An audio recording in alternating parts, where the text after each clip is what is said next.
I can't say channel.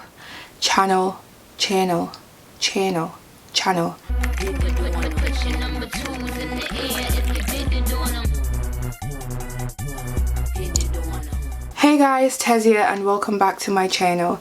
In today's video we're going to be talking about the things I wish I knew before I started my pre-reg training year. Before we get started, please don't forget to subscribe, leave a comment and like this video.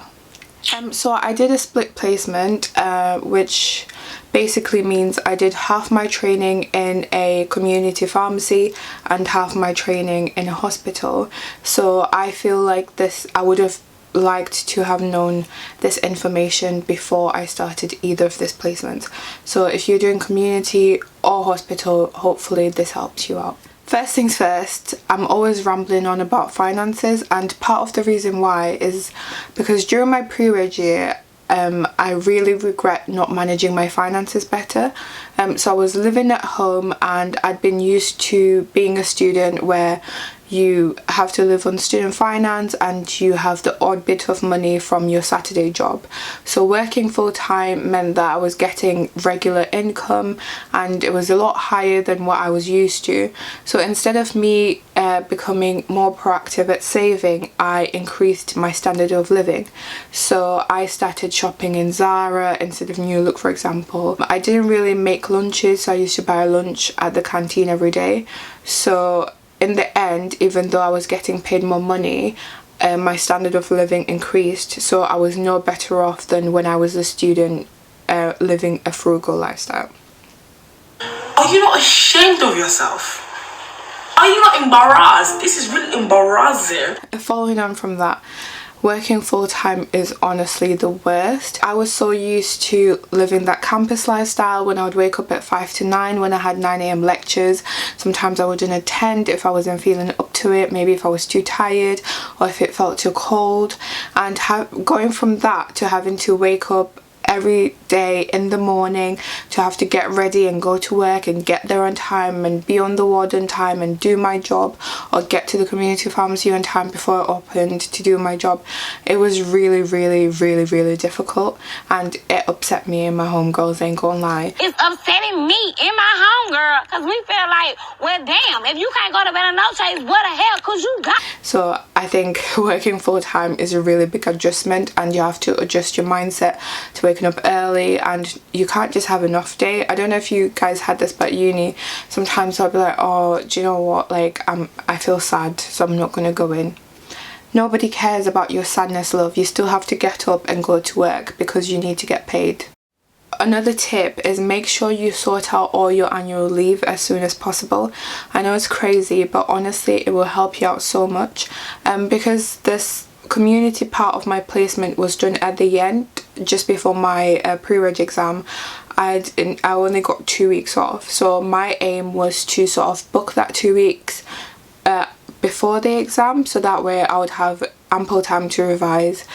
But when I started that placement in January and I asked for annual leave, I was told that I couldn't have the 2 weeks off because there were too many other members of staff who were already having it off, which, to be fair, now that I think about it, shouldn't have mattered because I'm meant to be an extra member of staff, so it shouldn't really matter what annual leave I want. But yeah, so I couldn't have, I think in the end, initially my manager had said I couldn't have the week of the exam off at all, including the day of the exam, and I was like, well, not to be funny, but I kind of need to sit that exam. So I think he ended up giving me 2 days before and the day of the actual exam, but it was really difficult to get that time off. So make sure you plan early and make sure you sort out all your annual leave. Use your study time wisely. So I know some places don't always give you the same amount of protected study time as others, but if you do get it, like me, I was lucky enough to get it, utilize it. I used to faff about and do life admin during my study time, and if I hadn't gotten chickenpox in May, I don't know if I would have passed that exam, because chickenpox meant I was off work for about 10 days and that allowed me the time to, yes, I was itchy, but I was still able to revise. And if I hadn't had that time off, I don't know if I would have passed the exam. So make sure you utilize the study time, even if it's just to do a quick maths paper or something. It's better than faffing about, honestly, because at the end it just ends up piling up and it can seem like it's a bit too much for you to handle. So the next thing is, don't listen to the other pre-reg students, honestly. I mean, do, but to a certain extent. So I remember a few of the pre-regs at my place started studying for the pre-reg exam in December for an exam that was in June, and that stressed me out because I'm like a diamond. So I'm one of those people who work well under pressure, and I produce great results under pressure. So starting revision in December for an exam that was 6 months away for me was a bit too much, and I remember I was stressed out about it. I still didn't revise, but I remember thinking, oh, maybe because this exam is so important, so I need to study from December. Don't do that unless it's how you revise.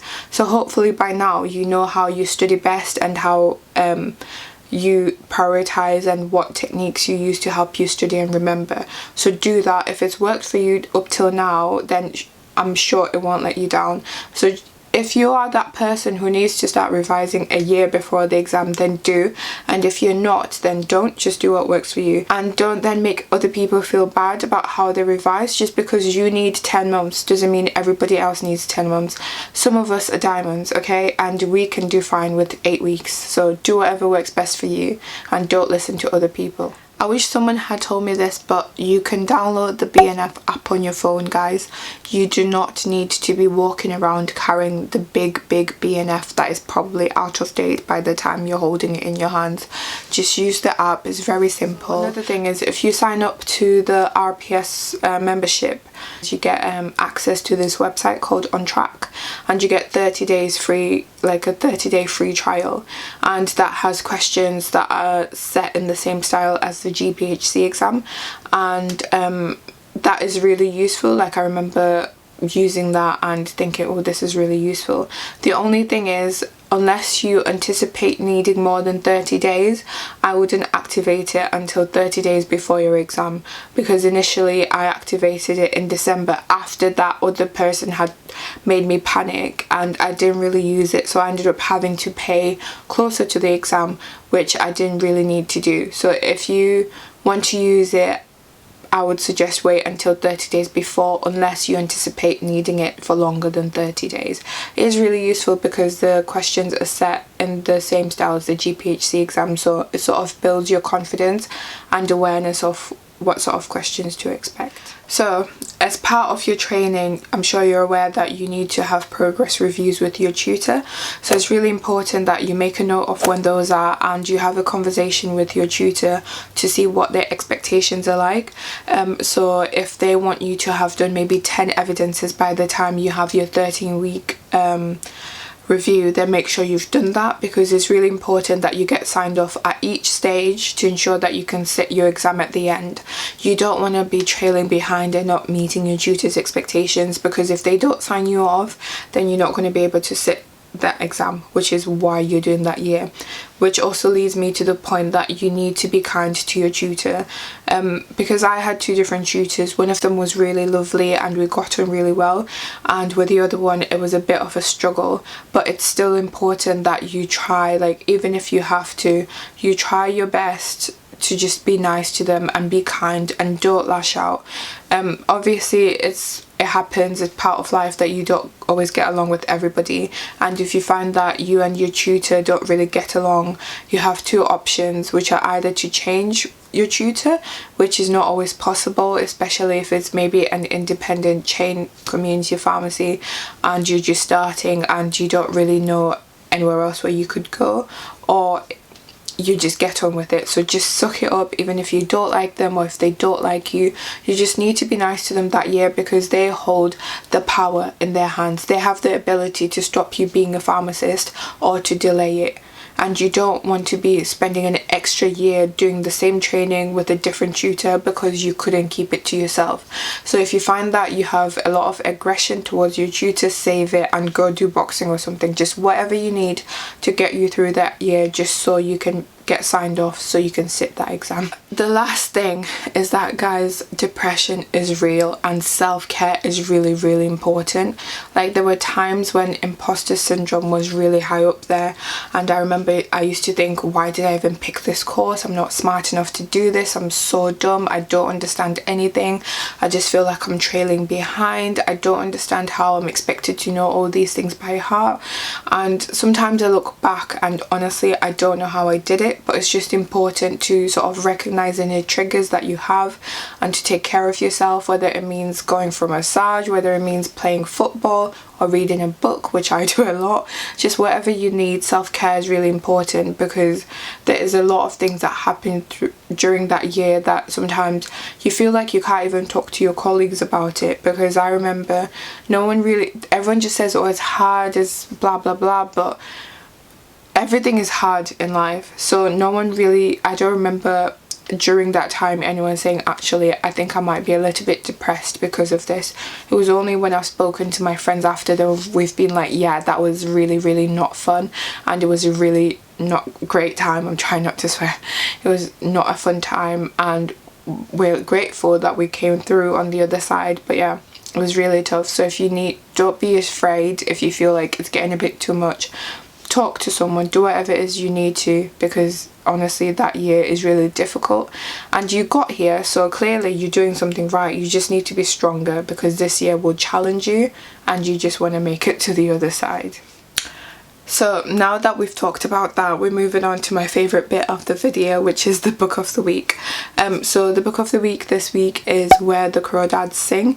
I don't have a physical copy of the book because I listened to it. So if you like a book about resilience, survival, hope, strength, perseverance, and all these good things, oppression even to some extent, and you like strong female leads, then this book will be really good for you. I found it super inspiring and I highly recommend it. So if you're looking for a book to read, then I'll definitely recommend you check it out. So let me know in the comments if there's any type of video you want to see, or if you have any questions. Don't forget to tap that like button so it reaches more people. Subscribe if you haven't already, because it really helps me out. And until next time, bye for now.